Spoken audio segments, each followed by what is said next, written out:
Bonjour à tous et bienvenue à Sport Neuf Laval, l'émission à ne pas manquer pour tout connaître sur l'actualité sportive de la région. Cette semaine, on s'attarde aux Gumboots en compagnie de nos deux invités de la semaine, Jean-François et Just. Aujourd'hui en studio, je reçois avec moi Jean-François et Just qui vont venir nous parler de Gumboots. Bonjour messieurs. Hello, ça va? Salut! Salut! Alors ça va bien les gars? Ça va bien, oui. Oui, merci. Alors, vous êtes ici pour nous parler de Gumboots, mais tout d'abord, j'aimerais savoir qu'est-ce que le Gumboots exactement? Le Gumboots est une danse folklorique, percussive, qui a été développée par les mineurs noirs d'Afrique du Sud. Et puis, donc, ça tire les origines en Afrique. Est-ce qu'on pourrait en apprendre un petit peu plus sur les origines du Gumboots? Donc, l'origine du Gumboots, c'est une danse qui a été créée dans les mines d'or par les mineurs. Et elle a pris son essor dans ces mines d'or. Il y avait une particularité à cela. Elle n'était pas une danse, mais bien un moyen de communication, tout d'abord, parce qu'il y avait différents règlements dans ces mines d'or. Et l'un, c'était parler était interdit. Donc, ces mineurs-là devaient trouver une manière de se communiquer. Donc, ils ont créé ces codes-là. Et ces codes se sont propagés en plein centre-ville de plusieurs grandes villes de l'Afrique du Sud, dont Johannesburg. Et puis, ce sont les jeunes qui ont pris ces codes et vraiment ont développé ça à une danse percussive. Donc, pour rajouter en fait à ce que je disais, en ce qui concerne donc, les origines du Gumboots, c'était vraiment à la base un moyen de communication, mais aussi d'émancipation des mineurs. C'est qu'il faudrait savoir que leurs conditions de travail étaient vraiment très difficiles et c'était des gens qui pouvaient des fois travailler dans le noir, en fait, dans les mines. Okay. Et lors de leur pause, en fait, ils n'avaient pas le droit de communiquer entre eux. Donc, ils ont commencé à développer ces mouvements-là, notamment de percussion, parce que des fois, ils étaient dans le noir. Donc, par le son au niveau des bottes, ils pouvaient entendre, en fait, c'est un peu comme le langage morse. Je ne sais pas si vous voyez à peu près ce que c'est. Oui, je comprends bien. Exactement. C'est comme le langage morse, mais avec le son. Et donc, les propriétaires des mines, en fait, se sont rendus compte que les ouvriers dansaient pendant leur pause. Et ils se sont dit, ça peut être un bon moyen de créer une cohésion dans l'équipe, ce qui était déjà fait. Ils ne savaient pas que c'était juste un moyen de, on va dire, entre griffes, se moquer d'eux. Donc, ils ont commencé à organiser des contests entre les mines. Et après, on va dire, si vous voulez, après donc, l'apartheid, quand il y a eu une sorte de démocratisation de ce mouvement-là, le Gumboots a pris toutes les villes. Donc, après, on a eu l'exportation à l'international, avec plusieurs spectacles de danse dont on citera les noms tantôt. Oui, alors, puisque maintenant c'est rendu à l'international, vous avez été charmé par le Gumboots. Est-ce que vous pourriez me parler un petit peu plus de vous? La première fois que vous avez été en contact avec ce moyen d'expression, c'était quand et dans quelle occasion exactement? Mais c'est ça, moi, la genèse de mon histoire, j'ai étudié en musique, je suis un musicien percussionniste, et puis j'ai pratiqué la danse, j'ai fait le stomp, qui est la version américaine du Gumboots. Et là, ça fait déjà plus de 20 ans, si j'ajoute les années de percussion et de danse. Et puis, j'ai été vraiment initié à cet art officiellement quand, dans le cadre du festival Juste pour rire, il y a quelques années, les danseurs, les enfants de ces mineurs sont venus à Montréal dans le cadre d'une production. Et c'est là qu'ils sont venus à notre école de danse à cette époque. Et ils nous ont montré vraiment le Gumboot, l'original. Et c'est de là que vraiment cette passion-là a vraiment augmenté en moi. C'était la piqûre. Ah oui, oui. Et puis pour vous, Jean-François? Mais moi, mon parcours est légèrement différent de celui de Just, parce que on va dire, si vous voulez, j'ai effectué mes études en management en France. J'ai ensuite fait un bachelor en développement marketing. Donc on va dire, si vous voulez, j'ai une sorte de position en tant que chargé de développement marketing dans une entreprise. Donc j'ai fait carrière dans l'événementiel, notamment dans les restaurants en France, où j'ai organisé plusieurs événements, où j'ai aussi monté, on va dire, des réseaux de communication pour ces restaurants-là. Donc, j'effectue ensuite mon voyage à Montréal, où je rencontre Just par l'intermédiaire de mon frère. Just me parle de son projet et je tombe vraiment amoureux du Gumboots, parce que j'ai toujours été fan, on va dire, de communication, de nouveaux moyens de communication qu'il soit folklorique ou non. De plus, le gumboots traduit vraiment, reflète vraiment ma culture, hein, vu mes origines africaines. Et je me suis dit, pourquoi pas ne pas monter un truc, pas vraiment à grande échelle pour l'instant, mais c'est la vision du projet, mais monter déjà quelque chose qui caractériserait vraiment Just Gumboots, l'original. C'est pour ça qu'on s'est associé donc, avec Sipo, qui malheureusement n'a pas pu se rendre aujourd'hui pour cette interview, mais qu'on aura vendredi pour l'atelier. L'atelier, parfait. Exactement. Et puis, donc, vous deux, vous avez fait des études en marketing, je veux dire, vous avez beaucoup d'expérience personnelle là-dedans également. Donc, avec ce bagage-là, vous avez pu mettre en branle le projet qui est Just Gumboots, l'école que vous avez créée ensemble. Et puis, parlons un petit peu plus de cette école. Qu'est-ce que vous offrez exactement comme service avec cette école? Bien, en fait, l'école Just Gumboots est très simple, c'est une école itinérante. Donc, pour expliquer vaguement le concept de l'école itinérante, c'est une école qui peut se déplacer n'importe où. Donc, on a des groupes qui veulent prendre des cours de gumboots. On peut se déplacer pour leur donner des cours de gumboots. Des particuliers dans leur quartier qui veulent avoir des cours de gumboots avec leurs voisins. On a un partenariat avec une salle où on peut rassembler ces gens-là et leur apprendre le gumboot. Pourquoi on a fait ce choix-là? C'est tout simplement pour faciliter, on va dire, la dispension du savoir, en fait. Donc, vu que c'est un art qu'on veut... On a vraiment envie de proliférer en fait cet art-là à Montréal déjà, donc à Laval bien évidemment, dans le Québec à long terme et puis qui plus est au Canada. C'est pour ça qu'on a choisi cette flexibilité-là, contrairement à l'école classique qui, elle, va acheter une bâtisse où elle va dispenser des cours où les professeurs seront fixes, où ils auront bien évidemment des salles. Alors, est-ce que vous offrez des ateliers pour ceux et celles qui aimeraient essayer le gumboot seulement une fois ou s'ils veulent s'inscrire pour des cours éventuellement?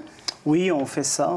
On a beaucoup d'ateliers de gumboots qu'on offre dans les milieux scolaires, dans les milieux corporatifs et puis dans les particuliers, comme il avait expliqué au niveau de l'école itinérante. L'atelier de gumboot, quand on le prend, on a 3 phases à l'intérieur de cet atelier. La première phase, on explique d'abord l'origine de cette danse, parce que ce n'est pas tout le monde qui connaît cette danse. Après ça, on rentre par des pas techniques. Et là, après ça, on apprend une petite chorégraphie ensemble pour clôturer cet atelier. Et puis, ça dure combien de temps environ, cet atelier-là? Ça peut être entre 60 minutes et 90 minutes. OK. Est-ce que ça varie aussi tout dépendamment de la grandeur du groupe? Tout à fait, oui. Parfait. Et puis, en terminant, qu'est-ce qu'on pourrait souhaiter de bon pour votre école Just Gumboots d'ici les prochaines années à venir? Bien, déjà, beaucoup de choses. Tout le meilleur du monde, déjà. Mais aussi l'ouverture de plus de salles pour pouvoir donc, rendre cet art plus accessible. Aussi l'organisation d'événements de fin d'année, que ce soit au niveau corporatif ou même au niveau de l'école même, parce qu'il faudrait savoir que l'école peut donner des spectacles de danse avec les professeurs qui vont faire des chorégraphies spéciales pour faire découvrir l'art sous une autre façon. Il y a aussi des cours de formation qu'on va donner au niveau corporatif pour améliorer les cohésions d'équipe, parce qu'il faudrait savoir que c'est certes un moyen de communication, mais c'est aussi un moyen de cohésion d'équipe qui va permettre au manager de motiver son équipe, de la booster. C'est une des qualités du Gumboots. Et voilà. Alors, c'est vraiment une entreprise complète, à ce que je peux voir. Et où est-ce que les gens pourraient se diriger s'ils désirent avoir un peu plus d'informations sur l'école Just Gumboots? Bien, on a le site internet www.justgumboots.com. Just Gumboots, JUSTGUMB2OTS.com. Et voilà. Vous avez toutes les informations sur le site et vous pouvez nous contacter directement parce qu'il y a le numéro de téléphone avec la ligne directe. Parfait. Bien, messieurs, je vous remercie. C'est tout le temps qu'on avait. On y est finalement parvenu. Et puis, bien, je vous souhaite bonne chance dans la continuité de tous vos événements. Super. Merci bien. Merci. Au revoir. Au revoir. Au revoir. Le moment est maintenant venu de nous diriger à l'initiation de Gumboots. Bonjour, ici Sébastien Lewis-Sarabali et puis je suis au Centre Saint-Martyr canadien pour une initiation au Gumboots. Je suis présentement avec Just. Enchanté. Enchanté. En forme aujourd'hui? En forme, très en forme. Moi aussi, je suis en forme parce que c'est un sport qui est quand même physique, je crois. Oui. Oui? Donc, comment ça fonctionne? On combine les pieds et les mains. Oui, donc on va frapper les mains. OK. On va le frapper nos pieds avec dessus de bottes. Oui. Et puis on va frapper à terre. OK, donc c'est une combinaison de... Tout ça là. OK, il y a à peu près... Est-ce que c'est 3 mouvements ou il y en a d'autres aussi? Aujourd'hui, on va en prendre 4. OK. OK? Donc en enchaînement, tous ces mouvements-là, on arrive à faire un rythme. Pour un rythme. Donc le gumboot, c'est une danse percussive. Oui. Donc on va essayer d'aller chercher une mélodie avec ça. OK. Hein? Ben oui, c'est bien. Donc tu veux essayer? Oui, je vais essayer, mais en premier, je veux savoir, là, on a un équipement, on a les bottes. Oui. Je remarque que moi, mes bottes, ils n'ont pas de petits... ils n'ont pas de son, les tiens, ils en font. Clochette là, oui. Oui, c'est pourquoi, ça? Ben ça, ces clochettes-là, ce sont les jeunes noirs de l'Afrique du Sud, à Johannesburg, dans les rues. Et il y avait beaucoup de bouchons de bière à terre. C'est eux qui ont pris ça, ils ont fabriqué ça pour imiter le son de chaîne de ceux qui étaient au travail. Puisque cette danse, ça a été créé par des mineurs noirs d'Afrique du Sud. C'est ça, donc ça rappelle un peu les conditions. Les conditions, on peut entendre les chaînes un peu. Okay.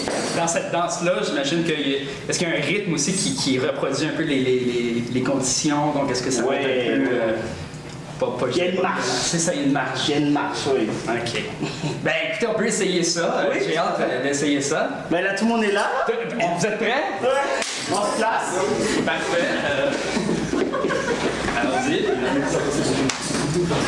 Alors, je vais vous présenter notre doyen, ici au Québec, Sipo. Salut.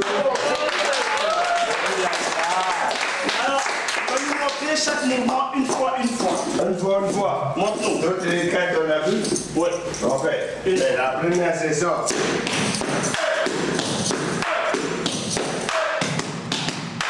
Ça, c'est la première. La deuxième.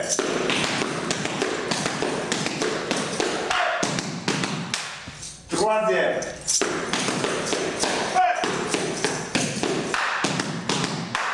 Quatrième.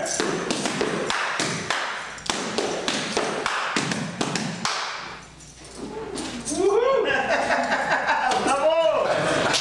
Ok, donc on y va avec le premier. Kick the boots. 3 fois. Le premier. Kick the boots. The boots.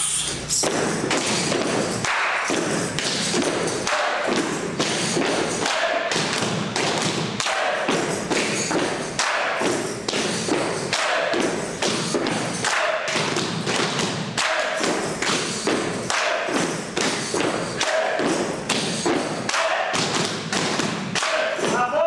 On y va avec le deuxième. Kick the boots. The boots.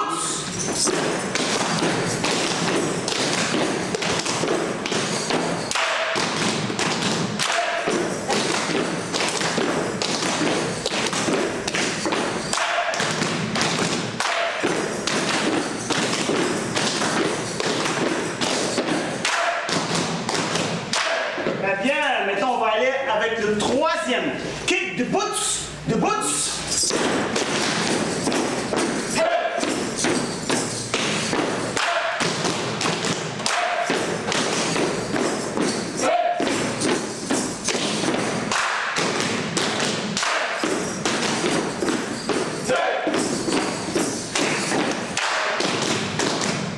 Bravo! Maintenant on va avec le dernier, le quatrième. Kick the boots. The boots.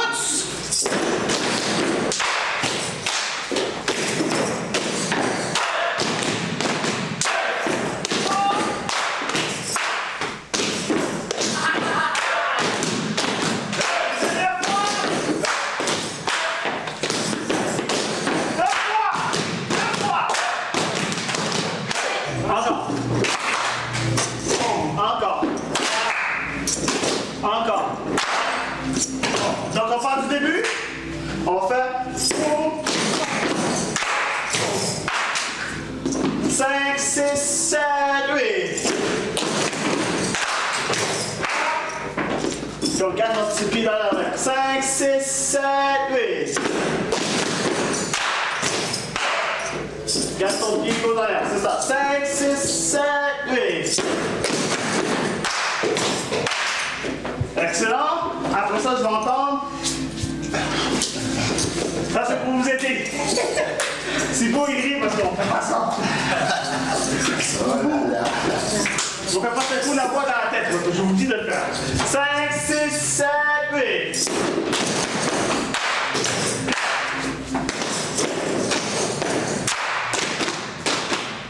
Vous avez compris? On y va encore. 5, 6, 7, 8.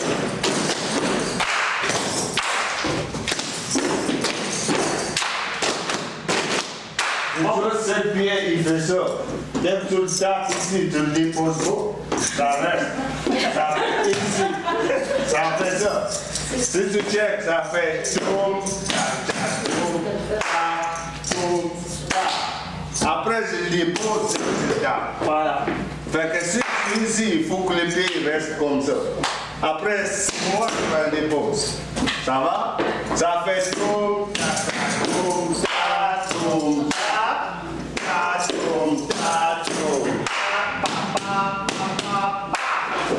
ça va? On y va. 5, lance-moi comme ça. 5, 6, 7, 8.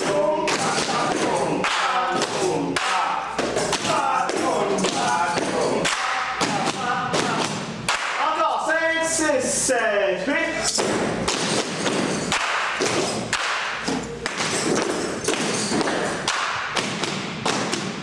Trois fois. 5, 6, 7, 8.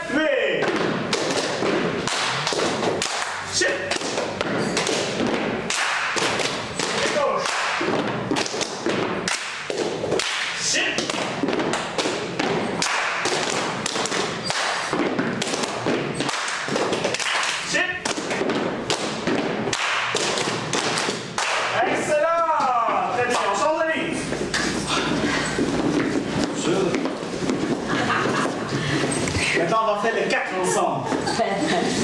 Donc, on appuie.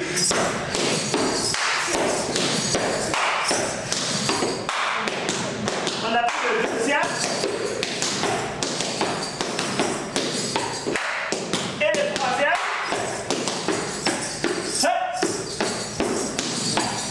Et le quatrième.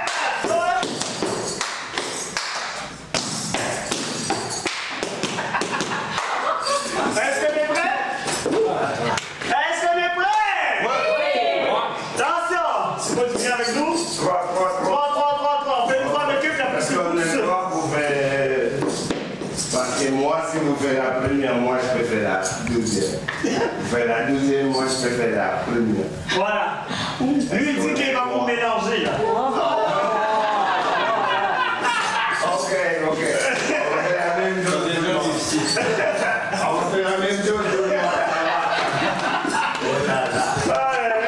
Si tu commences à faire ça, là, tu vas les mélanger. Ok, c'est bon. On est prêt?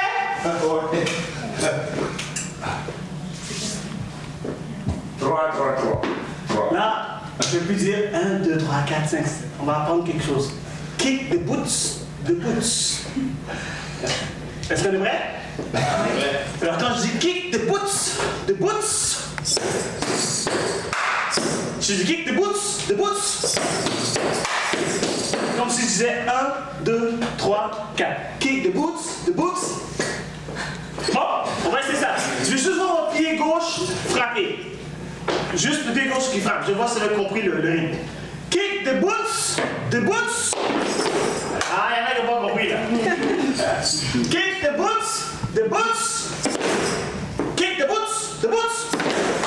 Kick the boots, boots. Ok, on a compris. Kick the boots, the boots.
allez-y, tout seul. 5, 6, 7, 8.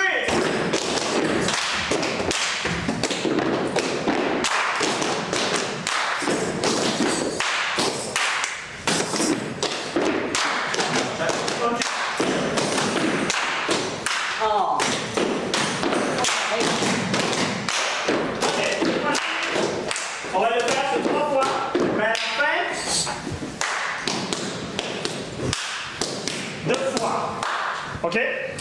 On fait la même chose, mais à la fin, on finit comme ça, 2 fois. Kick the boots, the boots.